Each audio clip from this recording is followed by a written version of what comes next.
புதுச்சேரி சட்டப்பேரவை வரும் 22ஆம் தேதி கூட உள்ளதாக சபாநாயகர் செல்வம் தெரிவித்துள்ளார்.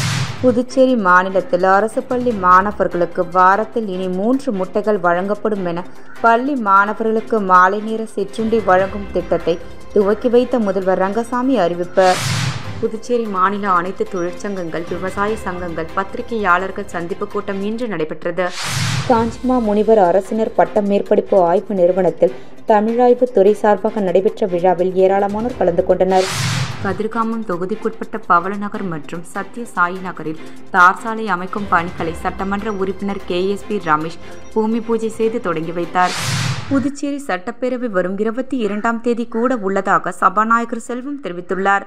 மேலும் புதிய சட்டப்பேரவை கட்டுவதற்கான கோப்பு ஆளுநர் அனுமதிக்க 5 மாத கிடப்பில் உள்ளதாகவும் அவர் தெரிவித்துள்ளார்.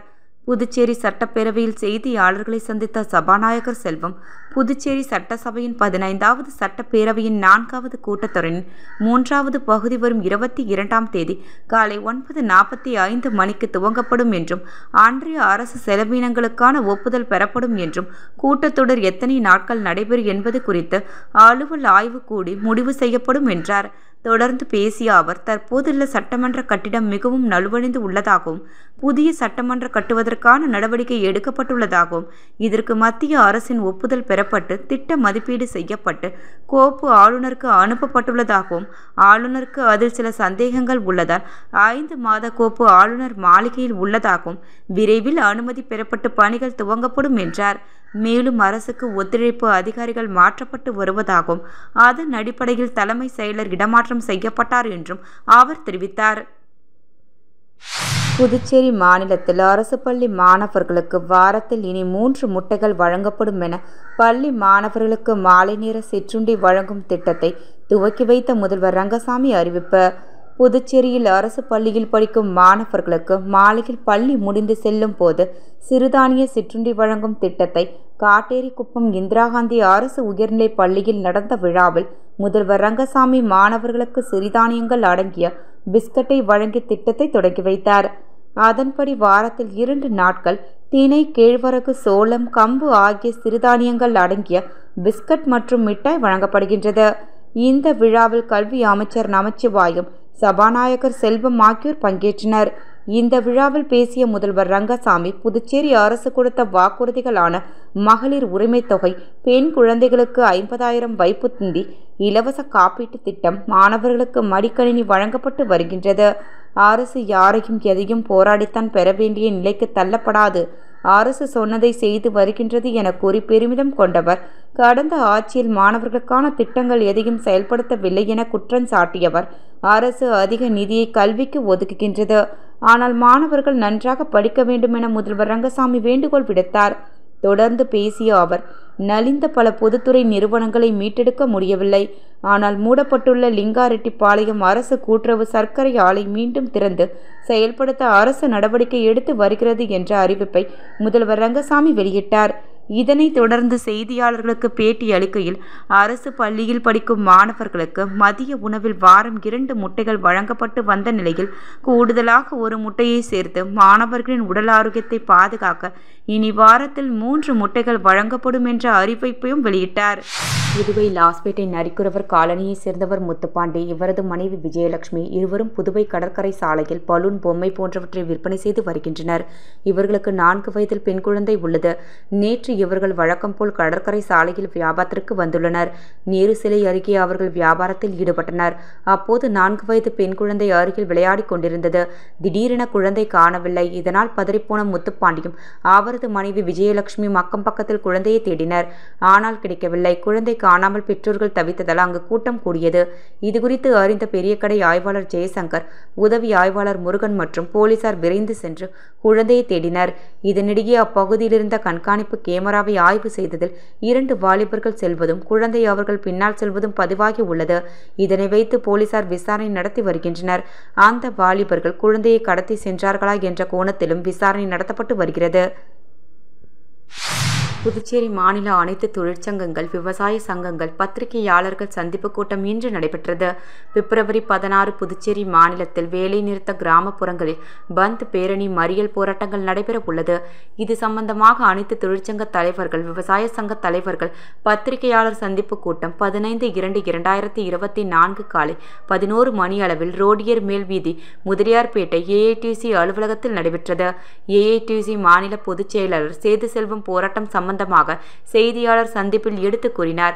இந்த நிகழ்ச்சியில் ஏஐடியூசி சார்பில் Anthony, CITU Srinivasan, Prabhuraj, INTUC Gnanasekaran Chockalingam, IITUC Purushothaman Vijaya, LLF Senthil, MLF Veda, Venugopal, AITUC Sankaran, Sivakumar, NTLF Mahendran, விவசாய சங்க தலைவர்கள் கீதநாதன், ரவி ஆகியோர் கலந்து கொண்டனர். காஞ்சிமா முனிவர் அரசினர் பட்ட மேற்படிப்பு ஆய்வு நிறுவனத்தில் தமிழாய்வு துறை சார்பாக நடைபெற்ற விழாவில் ஏராளமானோர் கலந்து கொண்டனர். புதுச்சேரி லாஸ்பேட்டை பகுதியில் உள்ள காஞ்சிமா முனிவர் அரசினர் பட்டம் மேற்படிப்பு மற்றும் ஆய்வு நிறுவனத்தில் தமிழாய்வு துறை மற்றும் கன்னியப்பன் முத்தம்மாள் அறக்கட்டளை சார்பாக சிறப்பு கருத்தரங்கம் மற்றும் நூல் வெளியீட்டு விழா நடைபெற்றது. நிறுவன இயக்குனர் செல்வராஜ் தலைமை தாங்கினார். துறை தலைவர் குழந்தைசாமி வரவேற்புரை ஆற்றினார். துறை பேராசிரியர் கிருஷ்ணகுமார் நோக்க உரை வழங்கினார். அறக்கட்டளை நிறுவனர் பஞ்சாங்க மாணவர்களின் நூலினை அறிமுகம் செய்து சிறப்புரை ஆற்றினார். மேலும் இதில் சிறப்பு விருந்தினராக புதுவை பல்கலைக்கழக பேராசிரியர் முனைவர் ரவிக்குமார் நூலினை வெளியிட்டு சிறப்புரை ஆற்றினார். மேலும் புதுவை பல்கலைக்கழக பேராசிரியர் முனைவர் ஸ்ரீவித்யா நூலக ஆய்வை அறிக்கை செய்தார். இறுதியாக அரசு கலைக்கல்லூரி முனைவர் குமார் நன்றி உரை ஆற்றினார். கதிர்காமம் தொகுதிக்குட்பட்ட பவளநகர் மற்றும் சத்ய சாயி நகரில் தார் சாலை அமைக்கும் பணிகளை சட்டமன்ற உறுப்பினர் KSP ரமேஷ் பூமி பூஜை செய்து தொடங்கி வைத்தார். கதிர்காமம் தொகுதியில் தொடர்ந்து மக்களின் அடிப்படை வசதிகள் மற்றும் சாலை அமைக்கும் பணிகளை சட்டமன்ற உறுப்பினர் நிறைவேற்றி வருகிறார். அந்த வகையில் தொகுதிக்கு உட்பட்ட பவளநகர் மற்றும் சத்யசாய் நகரில் சட்டமன்ற உறுப்பினர் மேம்பாட்டு நிதியிலிருந்து சுமார் 25 லட்சம் மதிப்பீட்டில் தார் சாலை மற்றும் வாய்க்கால் அமைக்கும் பணி நடைபெற்றது. இதனை சட்டமன்ற உறுப்பினர் KSP ரமேஷ் பூமி பூஜை செய்து தொடங்கி வைத்தார். இந்நிகழ்ச்சியில் தொகுதி NR காங்கிரஸ் கட்சி நிர்வாகிகள், அப்பகுதி ஊர் பொதுமக்கள், இளைஞர்கள் என திரளானோர் கலந்து கொண்டனர். புதுச்சேரி இந்திரா காந்தி அரசு மருத்துவக் கல்லூரி மற்றும் ஆராய்ச்சி மையம் மற்றும் மாவட்ட மருத்துவமனைகளில் 10 படுக்கை கொண்ட அவசர சிகிச்சை பிரிவுகள் தொடங்க நிகழ்ச்சி இன்று நடைபெற்றது. மாண்புமிகு துணைநிலை ஆளுநர் டாக்டர் தமிழிசை சவுந்தரராஜன் சிறப்பு விருந்தினராக கலந்து கொண்டு குத்து விளக்கு ஏற்றி அவசர சிகிச்சை பிரிவுகளை தொடங்கி வைத்தார். நாடு முழுவதிலும் நகர மற்றும் கிராமப்புறங்களில் உள்ள ஏழை எளிய மற்றும் அனைத்து தரப்பு மக்களுக்கும் போதிய மருத்துவ சிகிச்சை அளிக்கும் நோக்கத்தோடு தனியார் பங்கெடுப்புடன் மத்திய அரசின் மூலமாக இந்த 10 படுக்கை வசதி கொண்ட அவசர சிகிச்சை பிரிவு தொடங்க திட்டம் செயல்படுத்தப்படுகிறது. மாண்புமிகு முதலமைச்சர் திரு ந. ரங்கசாமி, மாண்புமிகு சட்டப்பேரவைத் தலைவர் ஆர். செல்வம், மாண்புமிகு பொதுப்பணி மற்றும் சுகாதார அமைச்சர் திரு லட்சுமி நாராயணன், சட்டமன்ற உறுப்பினர்கள் திரு AKD ஆறுமுகம், திரு KSP ரமேஷ், சுகாதாரத்துறை செயலர் திருமதி முத்தம்மா, இயக்குனர் டாக்டர் ஸ்ரீ ராமாலு மற்றும் மருத்துவ அதிகாரிகள், செவிலியர்கள், ஊழியர்கள் கலந்து கொண்டனர். நிகழ்ச்சியில் துணைநிலை ஆளுநர் ஆற்றிய உரையின் சுருக்கம்: தொழில்நுட்பங்கள் முன்னேறி வர மருத்துவத்துறையில் சிகிச்சை அளிப்பதும் அதன் மூல நோயிலிருந்து மீண்டு வருவதும் அதிகமாக இருக்க வேண்டும்.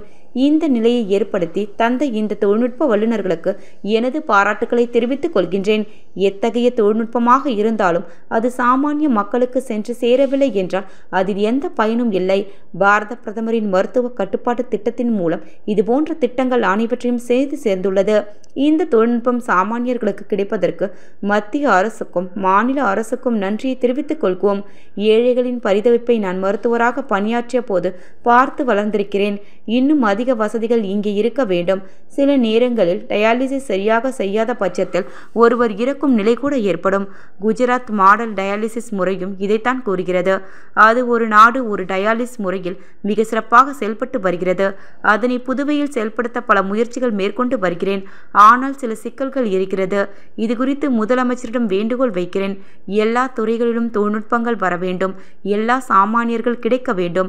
எவ்வளவு தொழில்நுட்ப வசதிகள் வந்து மக்களுக்கு உதவியாக இருந்தாலும் சில நேரங்களில் இது குறித்த விமர்சனங்கள் வருவதை பார்க்கிறேன். புதுச்சேரிக்கு நோயாளி ஒருவர் வந்தால் இங்கிருந்து வேறு மருத்துவமனைக்கு பரிந்துரை செய்யாமல் அனைத்து விதமான நோயாளிகளுக்கான சிகிச்சைகளும் மருந்துகளும் இங்கே செயல்பட வேண்டும். காஷ்மீரில் இருந்து இங்கே ஒரு நோயாளி வந்தாலும் அவர் குணமடைய சிகிச்சை எடுத்து கொண்டு செல்ல வேண்டும். அதற்கான இடம், திறமை, தொழில்நுட்ப வசதிகள் அனைத்தும் இங்கே இருக்கிறது. இருப்பினும் அதை இன்னும் பயன்படுத்த வேண்டும். இது அரங்கத்தில் கொரோனா பெருந்தொற்று நேரத்தில் வந்து பேசியிருக்கிறேன். இன்று நாம் ஆரோக்கியமாக இருக்கிறோம். மருத்துவ பத்திரிகை லான்செட் இந்தியாவில் மேற்கொண்ட தடுப்பூசி மூலம் கிட்டத்தட்ட 45 லட்சம் பேர் காப்பாற்றப்பட்டு இருக்கிறார்கள் என்று கூறுகிறது. அதுவும் புதுச்சேரி போன்ற துணை மாநிலங்களில் சிறப்பாக செயல்பட்டு கொண்டிருக்கிறது. எனவே அதனை சிறப்பாக செயலாற்றி நாம் இங்கு வரும் மக்களுக்கு அனைத்து சிகிச்சைகளையும் செய்து வெளியே செல்லும் போது ஆரோக்கியமாக செல்ல வேண்டும் என்கின்ற ஒன்றை குறிக்கோளோடு நாம் இணைந்து பணியாற்றுவோம். அதற்கு இந்த தொழில்நுட்பங்கள் நமக்கு உதவி செய்யும். இங்கே 5 இடங்களில் தொடங்கி இருக்கிறார்கள். இதற்கு நன்கொடையாளர்களாக இருக்கும் HDFC போன்ற நிறுவனங்களுக்கு நன்றியை தெரிவித்துக் கொள்வோம். நோயாளிகள் உள்ளே வரும்போது எவ்வளவு மருத்துவ செலவு ஆகும் என்கின்ற கவலை குறைந்து கொண்டிருக்கிறது. அந்த கவலையை இன்னும் தொழில்நுட்பத்தோடு இணைந்து சரி செய்வோம். மக்கள் அனைவரும் ஆரோக்கியமாக இருக்க வேண்டும். நாம் இங்கே இருக்கும் மக்களுக்கு மட்டுமல்லாது தமிழகம் மற்றும் மற்ற மாநிலத்தில் இருந்து வரும் அனைவருக்கும் சேவை செய்கின்றோம். ஒட்டுமொத்தமாக மனித சேவை செய்கின்றோம். அதற்கு இங்கே அமைந்திருக்கும் மருத்துவர்கள், செவிலியர்கள், ஊழியர்கள் அனைவருக்கும் எனது வாழ்த்துக்களை சொல்கின்றேன். ஸ்ரீ அரவிந்தர் மற்றும் மகரிஷி தயானந்த சரஸ்வதியின் சனாதன தர்மம் மற்றும் ஸ்வராஜ் என்ற தலைப்பில் தேசிய கருத்தரங்கு ஸ்ரீ அரவிந்தர் சொசைட்டி புதுச்சேரியில் நடத்தியது. ஸ்ரீ அரவிந்தரின் 150வது பிறந்தநாள் மற்றும் சுவாமி தயானந்த சரஸ்வதியின் 200வது பிறந்தநாளை முன்னிட்டு ஸ்ரீ அரவிந்தர் சொசைட்டி புதுச்சேரி அரசின் கலை மற்றும் பண்பாட்டுத்துறை மற்றும் ஆரிய சமாஜ் இணைந்து ஸ்ரீ அரவிந்தர் மற்றும் மகரிஷி தயானந்த சரஸ்வதியின் சனாதன தர்மம் மற்றும் ஸ்வராஜ் என்ற தலைப்பில் தேசிய கருத்தரங்கு ஒன்றை ஸ்ரீ அரவிந்தர் சொசைட்டி புதுச்சேரியில் நடத்தியது. நிகழ்ச்சியில் பேசிய ஸ்ரீ அரவிந்தர் சொசைட்டி ஆரோ பாரதியின் உறுப்பினர் செயலர் டாக்டர் கிஷோர் குமார் திரிபாதி, ஸ்ரீ அரவிந்தர் இந்திய சுதந்திர போராட்டத்தில் முக்கிய பங்காற்றிய ஒரு தத்துவ ஞானி, யோகி மற்றும் கவிஞர் என்றுரைத்தார். மகரிஷி தயானந்த சரஸ்வதி இந்திய மறுமலர்ச்சியின் முன்னோடிகளில் ஒருவர், ஆரிய சமாஜ் நிறுவனர் மற்றும் வேத அறிவின் மறுமலர்ச்சிக்காக வாதிட்டவர் என்று கூறினார். மகரிஷி தயானந்த சரஸ்வதி பற்றி ஸ்ரீ அரவிந்தர் தயானந்த சிறந்த மற்றும் உருவாக்கும் ஆற்றல் கொண்ட ஒருவர் மற்றும் அவர் ஒரு பண்டைய ஆரிய கூற்றினை மீண்டும் தேசியத்தன்மைக்கு கொண்டு வருபவர் என குறிப்பிட்டிருந்தமையை பகிர்ந்தார். கலை பண்பாட்டுத்துறை இயக்குனர் கலிய பெருமாள் பேசுகையில், காஷ்மீர் முதல் கன்னியாகுமரி வரை சனாதன தர்மத்தின் வேர்கள் உண்டு என்றார். புனித மந்திரங்களை உச்சரித்தல், தெய்வீக சக்திகளை வணங்குதல் மற்றும் ஆன்மீக மாற்றத்திற்கான வழிமுறைகள் உள்ளிட்ட சனாதன தர்மத்தின் மைய கொள்கைகளை அவர் வலியுறுத்தினார். நிகழ்வின் முக்கிய விருந்தினர் ஆரோவில் அறக்கட்டளையின் துணை செயலர் ஸ்வர்ணாம்பிகை பேசுகையில், மகரிஷி தயானந்த சரஸ்வதி ஒரு சமூக சீர்திருத்தவாதி மற்றும் மேலும் ஒரு குரு என்று கூறினார். மேலும் அவர் சனாதன தர்மத்தின் மறுமலர்ச்சிக்கான ஒரு புரட்சிகர ஆரிய சமாஜ் என்னும் இயக்கத்தை நிறுவினார் எனவும், அவர் மேக் ஆஃப் மாடர்ன் இந்தியா மற்றும் வேதத்திற்கு திரும்பு என்னும் கருத்துக்களை வலியுறுத்தினார் என்றார். மேலும் வேத சாரம குருகுலத்தின் ஆச்சாரியர்கள் மற்றும் மாணவர்கள் வேத பாராயணம் செய்தனர். ஆரோ பாரதி ஸ்ரீ அரவிந்தர் சொசைட்டி சமகால சூழ்நிலையில் வேத ஞானத்தின் பொருத்தத்தை மையமாக கொண்ட டிஜிட்டல் போர்ட்டல் உட்பட வேத மந்திரங்கள் மற்றும் அருவமான கலாச்சார பாரம்பரியத்தை ஆவணப்படுத்துதல் மற்றும் மேம்படுத்துவதற்கான குறிப்பிடத்தக்க திட்டங்களை தொடங்கியுள்ளது. புதுச்சேரி மாநில SC/ST மக்களின் கல்வி, சமூக, பொருளாதார கோரிக்கைகளை வலியுறுத்தி அனைத்திந்திய தலித் உரிமை இயக்கத்தின் சார்பில் மாபெரும் கவனஈர்ப்பு ஆர்ப்பாட்டம் நடைபெற்றது. இந்த ஆர்ப்பாட்டத்தில் புதுச்சேரி மாநிலம் முழுவதும் உள்ள தலித் பழங்குடி மக்கள் திரளாக கலந்து கொண்டார்கள். அனைத்திந்திய தலித் உரிமை இயக்கத்தின் மாநில தலைவர் D. ராஜா அவர்கள் தலைமை தாங்கினார். பொதுச் செயலாளர் பொன் நலவேந்தன் முன்னிலை வகித்தார். இந்திய கம்யூனிஸ்ட் கட்சியின் மாநில செயலாளர் ஆமு சலீம் கோரிக்கைகளை விளக்கி பேசினார்கள். அகில இந்திய தலைவர் திரு ஆ. ராமமூர்த்தி, CBI மாநில நிர்வாகி குழு உறுப்பினர் ரா. அந்தோணி, திரு நவீன் தனராமன் மற்றும் மாநில பொருளாளர் திரு கங்கநாதன், கௌரவ தலைவர் திரு வீரபத்ரசாமி, திரு க. பாலகிருஷ்ணன், பழங்குடி மக்கள் கூட்டமைப்பின் தலைவர் திரு ஏகாம்பரம், திரு விஜயபாலன், தொகுதி செயலாளர் ஆர். பெருமான், மாநில குழு உறுப்பினர் திரு பி. சரவணன், மாணவர் பெருமன்ற மாநில செயலாளர் எம். முரளி, உழவர்கரை தொகுதி செயலாளர் திரு இ. அன்பழகன், விஸ்வநாதன், ஆறுமுகம், ஏழுமலை விஜயரங்கம், வெங்கடாஜலபதி, பத்மநாபன், சக்திவேல், தணிகைவேல், சுரேஷ், ஏகாம்பரம், நாகராஜ், விக்ரம், சத்யராஜ், ஆறுமுகம், ஆதிமூலம் அரவிந்த், அருள்நிதி, மோகன், வைதேகி இந்துமதி, அஞ்சலி தேவி, கலைவாணி, கல்யாணி, ராஜவேணி, சரவணன், அருள்நிதி, விஸ்வநாதன் உள்ளிட்ட 300க்கும் மேற்பட்டோர் கலந்து கொண்டார்கள். கலைமாமணி கா. முருகன் நூல் வெளியீடு மற்றும் விருதுகள் வழங்கும் விழா புதுவை தமிழ் இலக்கிய ஆய்வுக் கழக சார்பில் தமிழ் சங்கத்தில் நடைபெற்றது. புதுவை தமிழ் இலக்கிய ஆய்வுக் கழகம் மற்றும் மயூர சித்திர நாட்டாலியா இணைந்து நடத்திய கலைமாமணி கா. முருகன் எழுதிய நூல் வெளியீட்டு விழா தமிழ்ச்சங்கத்தில் நடைபெற்றது. நிகழ்ச்சிக்கு பரதநாட்டிய பாரதியார் பல்கலைக்கழக துணைத் தலைவர் சந்திரபாபு குத்துவிளக்கேற்றி தொடக்கி வைத்தார். நிகழ்ச்சியில் சிறப்பு விருந்தினராக கலந்து கொண்ட சட்டமன்ற உறுப்பினர் பாஸ்கர் என்கிற தட்சணாமூர்த்தி நூலினை வெளியிட்டார். நிகழ்ச்சியில் கலை பண்பாட்டுத்துறை இயக்குனர் கலிய பெருமாள், தலைமை ஆசிரியர் பாலகிருஷ்ணன், நெறியாளர் விஜயரங்கம் ஆகியோர் கலந்து கொண்டனர். மேலும் தமிழ் மாமணி முனைவர் வேல்முருகன், சீனு வேணுகோபால் மற்றும் ஆகியோருக்கு கவி செங்கோல் என்ற விருதுகளும் வழங்கப்பட்டது. இதில் தமிழ் அறிஞர்கள் திரளாக கலந்து கொண்டனர். புதுச்சேரி சட்டப்பேரவை வரும் 22ஆம் தேதி கூட உள்ளதாக சபாநாயகர் செல்வம் தெரிவித்துள்ளார். புதுச்சேரி மாநிலத்தில் அரசு பள்ளி மாணவர்களுக்கு வாரத்தில் இனி 3 முட்டைகள் வழங்கப்படும் என பள்ளி மாணவர்களுக்கு மாலை நேர சிற்றுண்டி வழங்கும் திட்டத்தை துவக்கி வைத்த முதல்வர் ரங்கசாமி அறிவிப்பு. புதுச்சேரி மாநில அனைத்து தொழிற்சங்கங்கள், விவசாய சங்கங்கள், பத்திரிகையாளர்கள் சந்திப்பு கூட்டம் இன்று நடைபெற்றது. காஞ்சிமா முனிவர் அரசினர் பட்ட மேற்படிப்பு ஆய்வு நிறுவனத்தில் தமிழாய்வு துறை சார்பாக நடைபெற்ற விழாவில் ஏராளமானோர் கலந்து கொண்டனர். கதிர்காமம் தொகுதிக்குட்பட்ட பவளநகர் மற்றும் சத்ய சாயி நகரில் தார் சாலை அமைக்கும் பணிகளை சட்டமன்ற உறுப்பினர் KSP ரமேஷ் பூமி பூஜை செய்து தொடங்கி வைத்தார்.